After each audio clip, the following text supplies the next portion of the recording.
सभी टीचर को मेरा नमस्कार। जैसे कि आप जान रहे हैं, निष्ठा ट्रेनिंग 3.0 FLN कोर्स 0.4 बुनियादी साक्षरता और संख्या ज्ञान समुदाय एवं अभिभावकों की भागीदारी। मूल्यांकन में जितने भी प्रश्न पूछे गए हैं सभी प्रश्न का हल हम इस वीडियो में देखेंगे। यदि आपने गतिविधि 4 अपनी समझ की जांच करें और गतिविधि 6 अपनी समझ की जांच करें, ये वाले वीडियो आपने नहीं देखा है तो ये वीडियो का लिंक डिस्क्रिप्शन पे मिल जाएंगे, वहाँ से जाकर आप देख सकते हैं। नहीं तो फिर इन स्क्रीन पे भी मिल जाएंगे, वहाँ से जाके आप देख सकते हैं। तो चलिए, तो बिना देर के वीडियो को स्टार्ट करते हैं। प्रश्न उत्तरी।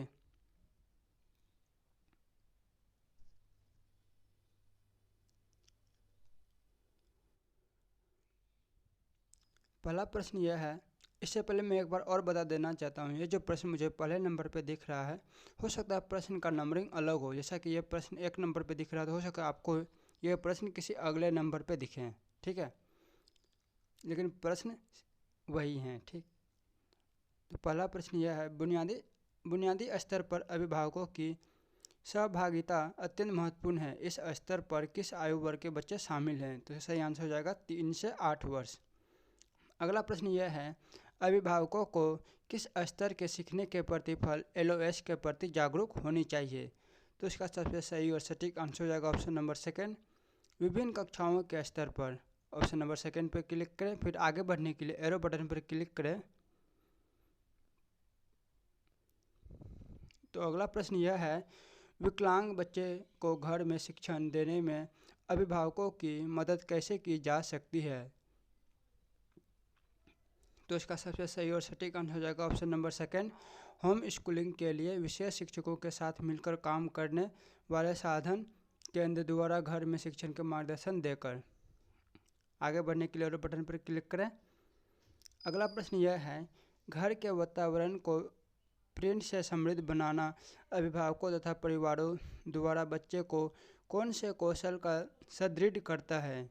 तो इसका सबसे सही और सटीक आंसर हो जाएगा ऑप्शन नंबर सेकंड, थर्ड, बुनियादी साक्षरता कौशल। ऑप्शन नंबर थर्ड पर क्लिक करें, फिर आगे बढ़ने के लिए एरो बटन पर क्लिक करें। तो अगला प्रश्न आपके सामने कुछ इस तरीके से स्क्रीन पर है, निम्न में से कौन सी गतिविधि अभिभावकों के द्वारा घर पर बुनियादी संख्या को बढ़ावा देने के लिए नहीं हो सकती? तो इसका सबसे सही और सटीक आंसर हो जाएगा ऑप्शन नंबर सेकंड, अक्षरों के साथ अनुरेखण। ऑप्शन नंबर सेकंड पे क्लिक करें, फिर आगे बढ़ने के लिए एरो बटन पर क्लिक करें। तो अगला प्रश्न यह है, अभिभावकों और समुदाय के सदस्य को प्री स्कूलिंग कार्यक्रम से कैसे संबंध किया जाना चाहिए? तो इसका सबसे सही और सटीक आंसर हो जाएगा ऑप्शन नंबर फर्स्ट, नियमित संवाद, कार्य विद्यालयों तथा पालक शिक्षक संघ की बैठक को और अभिभावकों को सम्मेलन के माध्यम से। ऑप्शन नंबर फर्स्ट पे क्लिक करें, फिर आगे बढ़ने के लिए एरो बटन पर क्लिक करें।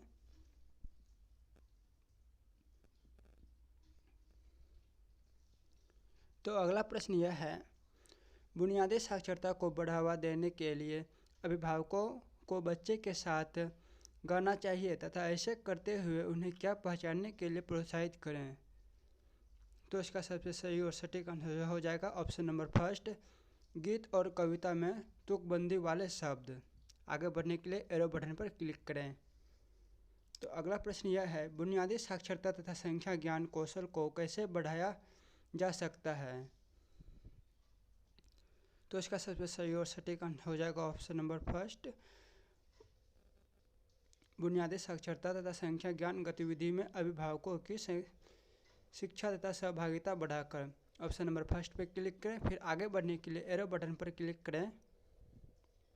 तो अगला प्रश्न यह है, समुदाय से सहयोग व समर्थन प्राप्त करने के लिए क्या तरीके हैं? इसके भी 4 ऑप्शन हैं। तो इसका सबसे सही और सटीक आंसर हो जाएगा ऑप्शन नंबर सेकंड, मीडिया संसाधन, लोकगीत, नुक्कड़ नाटक और कठपुतली शो। ऑप्शन नंबर सेकंड पर क्लिक करें, फिर आगे बढ़ने के लिए एरो बटन पर क्लिक करें। तो अगला प्रश्न यह है, अभिभावक स्थानीय स्तर पर उपलब्ध ऐसे खिलौने और खेल सामग्री जो बच्चे के लिए हानिकारक नहीं हैं उनकी पहचान कर सकते हैं तथा उनका उपयोग कर सकते हैं? तो इसका सबसे सही और सटीक आंसर हो जाएगा ऑप्शन नंबर सेकंड, स्वयं खोजपूर्ण तरीके से सीखने के लिए। ऑप्शन नंबर सेकंड पे क्लिक करें। फिर आगे बढ़ने के लिए एरो बटन पर क्लिक करें। तो अगला प्रश्न आपके सामने कुछ इस तरीके से स्क्रीन पर दिखेंगे। तो अगला प्रश्न यह है, बुनियादी स्तर पर एफएलएन कौशल बढ़ाने के लिए अभिभावकों का सहयोग क्यों आवश्यक है? इसके भी 4 ऑप्शन हैं। तो इसका सबसे सही और सटीक आंसर हो जाएगा ऑप्शन नंबर फर्स्ट, क्योंकि बच्चे घर पर विद्यालय के अतिरिक्त स्वार्थिक समय व्यतीत करते हैं, इसलिए घर से सहयोग अति महत्वपूर्ण है। ऑप्शन नंबर फर्स्ट पे क्लिक करें। फिर आगे बढ़ने के लिए एरो बटन पर क्लिक करेंगे। तो अगला प्रश्न आपके सामने कुछ इस तरीके से स्क्रीन पर दिखेंगे। तो अगला प्रश्न यह है, स्थानीय रूप से उपलब्ध निःशुल्क सामग्री का कलात्मक गतिविधियों के साथ प्रयोग व प्रदर्शन करना किस प्रकार की गतिविधि है? इसके भी 4 ऑप्शन हैं। तो सही आंसर हो जाएगा ऑप्शन नंबर सेकंड पे क्लिक करें। फिर आगे बढ़ने के लिए एरो बटन पर क्लिक करें। तो अगला प्रश्न यह है, बुनियादी स्तर पर बच्चे को आयु और विकास अनुरूप उपयुक्त खेल खिलौने देने से उन्हें कौन कौन से नए कौशल का अभ्यास करने का अवसर मिलता है? इसका भी 4 ऑप्शन है। तो इसका सबसे सही और सटीक आंसर हो जाएगा ऑप्शन नंबर फोर्थ, सृजनात्मक सोचपूर्ण एवं हलन चलन गतिविधियां तथा पारस्परिक चर्चा। ऑप्शन नंबर फोर्थ पे क्लिक करें। फिर आगे बढ़ने के लिए एरो बटन पर क्लिक करेंगे। तो अगला प्रश्न आपके सामने कुछ इस तरह से स्क्रीन पर दिखेंगे। तो अगला प्रश्न यह है, बुनियादी साक्षरता और संख्या ज्ञान के लक्ष्य कौन से 4 क्षेत्र में निर्धारित किए गए हैं? इसके भी 4 ऑप्शन है। तो इसका सही आंसर हो जाएगा ऑप्शन नंबर फर्स्ट, मौखिक भाषा, पठन, लेखन एवं संख्या ज्ञान। ऑप्शन नंबर फर्स्ट सही आंसर है। ऑप्शन नंबर फर्स्ट पे क्लिक करें। फिर आगे बढ़ने के लिए एरो बटन पर क्लिक करेंगे। तो अगला प्रश्न आपके सामने कुछ इस तरीके से स्क्रीन पर दिखेंगे। तो अगला प्रश्न यह है, विद्यालय और परिवारों के बीच मजबूत संबंध बनाने के लिए बहुत से तरीके हैं। इस उद्देश्य की प्राप्ति के लिए निम्न में से सबसे अधिक क्या आवश्यक है? इसके भी 4 ऑप्शन हैं। तो इसका सबसे सही और सटीक आंसर हो जाएगा ऑप्शन नंबर फोर्थ, बच्चे के सीखने और विकास के सभी पहलुओं पर दोनों के बीच निरंतर संवाद हो। ऑप्शन नंबर 4 सही आंसर है। ऑप्शन नंबर 4 पे क्लिक करें। फिर आगे बढ़ने के लिए एरो बटन पर क्लिक करेंगे। तो अगला प्रश्न आपके सामने कुछ इस तरीके से स्क्रीन पर दिखेंगे।